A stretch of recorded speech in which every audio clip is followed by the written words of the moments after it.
እንደዚያ ከሆነስ በየቀኑ ባገኝሽ ደስ ይለኝ ነበር። የዚህን ያህል እናፍቅሻለሁ ማለት ነው? አንድ የቀረሽኝ ዘመድ አንቺ አይደለሽ እንዴ? እንዴት ነው የማትናፍቂ? ሮቤል ሮቤል ሮቤል ነው ያልሽው? ሉላ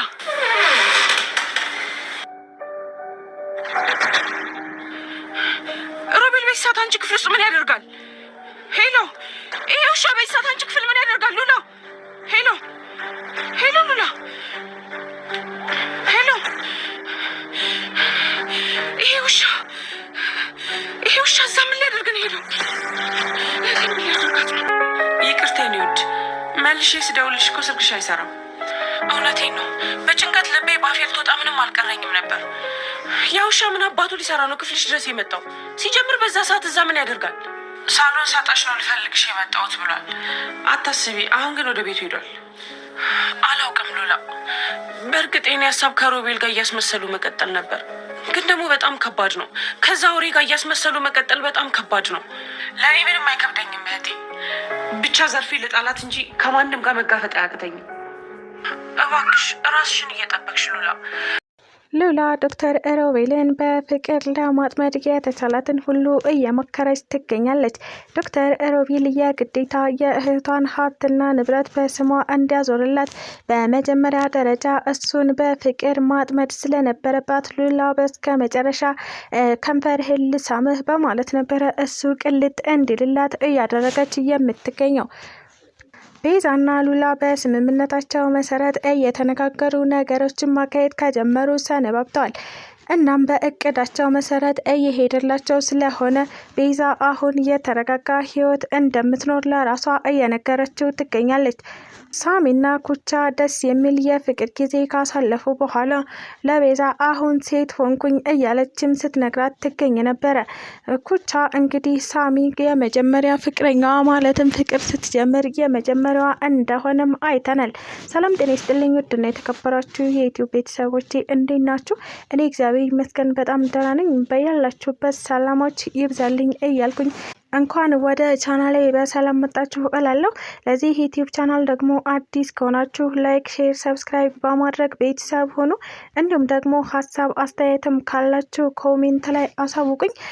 በየሃይማኖታችሁ ደግሞ ለማስተር አብነት ከበደ እግዚአብሔር ጨርሶ ይማርህ እናም ምህረቱን ያወርድልህ እያላችሁ ጸሎት እንድታደርጉለት እናም ወንድማችን ማስተር አብነት ከበደ በተጨነቅበት ሰዓት እንዲሁም ስትረዳቸው የነበሩት ሰዎች ጸሎት እንዲደርስልህ ምኞታችን ነው። እኛም በበኩላችን እግዚአብሔር ጨርሶ ይማርህ ብለናል።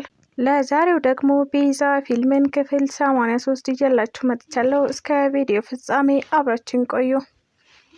ቤዛ እንግዲህ የባለፈው ክፍል ላይ እንዳየነው ሉላና ቤዛ በስልክ ሲያወሩ በነበረበት ሰዓት ነበረ ሮቤል ወደ ሉላ ክፍል ጎራ ብሎ የነበረው። እናም ሉላም ሮቤል እያለችም ስታናግረው ነበረ። ቤዛ ሮቤል በዚህ ሰዓት አንቺ ክፍል ምን ያደርጋል? አናግሪኝ እንጂ ሉላ እያለች ነበረ ቤዛ ስልኩ የተቋረጠባት። እናም ቤዛ እጅግ በጣም በመናደድ ሮቤል በዚህ ሰዓት እሷ ክፍል ምን ይሰራል? ይሄ ውሻ ምን ሊያደርግ ነው እሷ ክፍል እየገባው? እያለችም እየተበሳጨች ትገኝ ነበረ። በመጨረሻም ሮቤል ማንን ነው የምታወሪውም አላላትም። ስለናፈቅሽኝ ላይሽ ነው የመጣሁት እናም ደግሞ ሳሎን ስለሌለሽ ለዛ ነው ወደ መኝታ ቤትሽ የመጣሁት ሲል ነበረ። ካየሁሽ ይበቃኛል በማለት ተሰነባብቷት ወደ ቤቱ ሄዶ የነበረው። ሉላም ወደ ቤዛ ስልክ በመደወል እህቴ ደጋግሜ ብደውል ስልክሽ አይሰራም እናም ሮቤል ክላሴ መጥቶ የነበረው ጠፋሽ እና እንዴት እንዳመሸሽ ልሽ ብዬ ነው ሲል አስረድቶኛል ስትል ነበረ ለእህቷ ሁሉንም እውነታ የነገረቻት። እህቴ እኔ ደግሞ በጣም ሰግቼ ነበረ፣ ያ ውሻ ምን ሊያደርግሽ ነው ብዬ አስቤ ነበረ ስትልም ቤዛና ሉላ በትህትና ወሬያቸውን ጨርሰው ይገኛሉ። ሳሚና ኩቻ ምንም እንኳን እየከፈሉ ያሉት ዋጋ ቢከብዳቸውም ነገር ግን ምንም ከማድረግ ወደ ኋላ አንልም በማለት ነበረ ለቤዛና ለሱራፌል የራሳቸውን ቤት ለቀውላቸው እነሱ ደግሞ ቤት ተከራይተው ከቤት እየወጡ የሚገኙት። ምንም እንኳን ቤዛ ይህ ውለታቸው በዛብን እናም ለምን እኛ ቤት ተከራይተን አንወጣም የሚል ሀሳብ ብታቀርብም ነገር ግን ሱራፌል ሳሚ በፍጹም እሺ አይልም። ይህንን ነገር እኔም ነግሬው ነበረ። እናም እሱ ደግሞ አይሆንም ብሎ ከልክሎኝ ነው። ቤዝዬ በቃ አትጨነቂ፣ የተቻለንን ሁሉ እናግዛቸዋለን በማለትም ቤዛን ለማረጋጋት እየሞከረ ይገኝ ነበረ። ሳሚና ኩቻ ለመጀመሪያ ጊዜ እጅግ በጣም ደስ የሚል ምሽት እናሳልፋለን ባሉት መሰረት ቆንጆና ደስ የሚል ምሽት አሳልፈው ይገኛሉ። እናም ሱራፌል ይህንን ነገር ሲያይ ቤዛ እኔና አንቺም ቆንጆ ምሽት ማሳለፍ አለብን፣ ምክንያቱም ደግሞ ሳሚና ኩቻ ዛሬ እዚህ ቤት የማደር እቅድ የላቸውም። እናም ቆንጆ ጊዜ እናሳልፋለን ሲልም ሰምቸዋለሁ። ስለዚህ እኛም ወጣ ብለን እራሳችንን ማደስ እናም ደግሞ መዝናናት ይኖርብናል በማለት ነበረ ቤዛን ቆንጆ ምሽት እንዲያሳልፉ ጠይቋት የነበረው።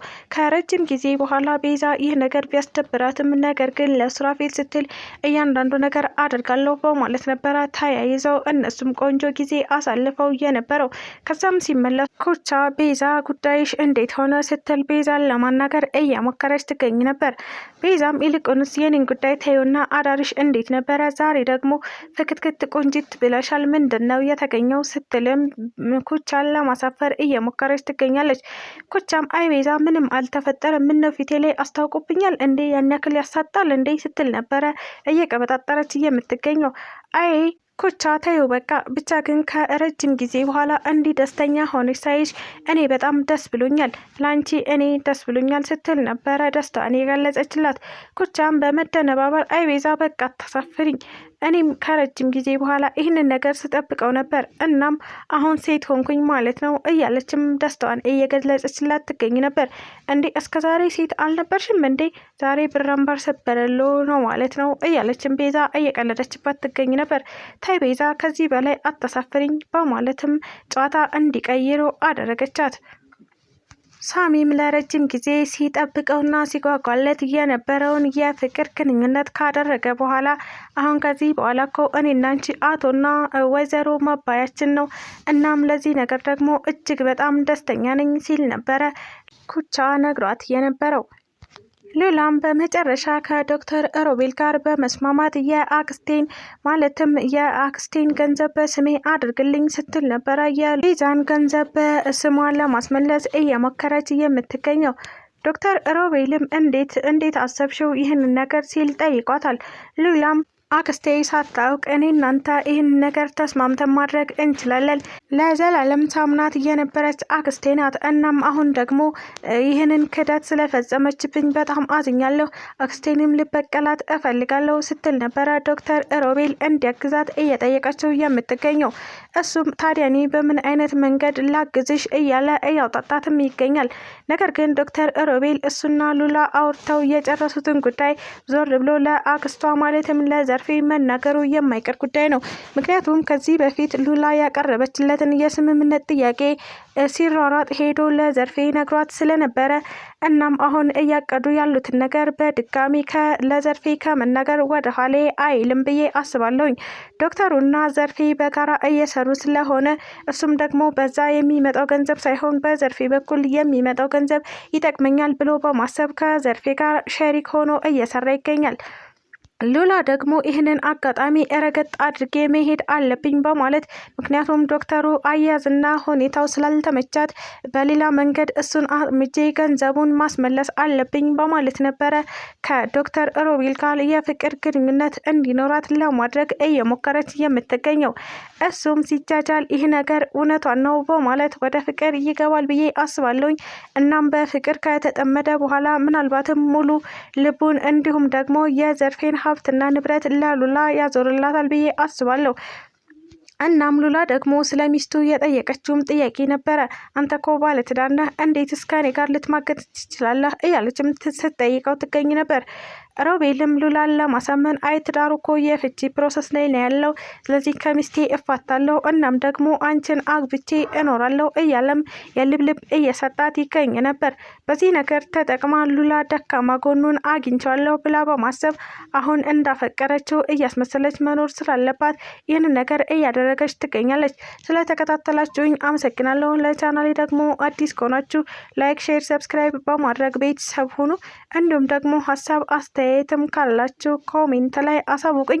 በድጋሚ ለወንድማችን ማስተር አብነት ከበደ እግዚአብሔር አምላክ ጨርሶ ይማርህ በልምጁም ይዳብስህ እያልን እኛም በሃይማኖታችን እንዲሁም ደግሞ ውድ አድማጭ ተመልካቾቻችን እንድትጸልዩለት ስንል እናሳስባለን።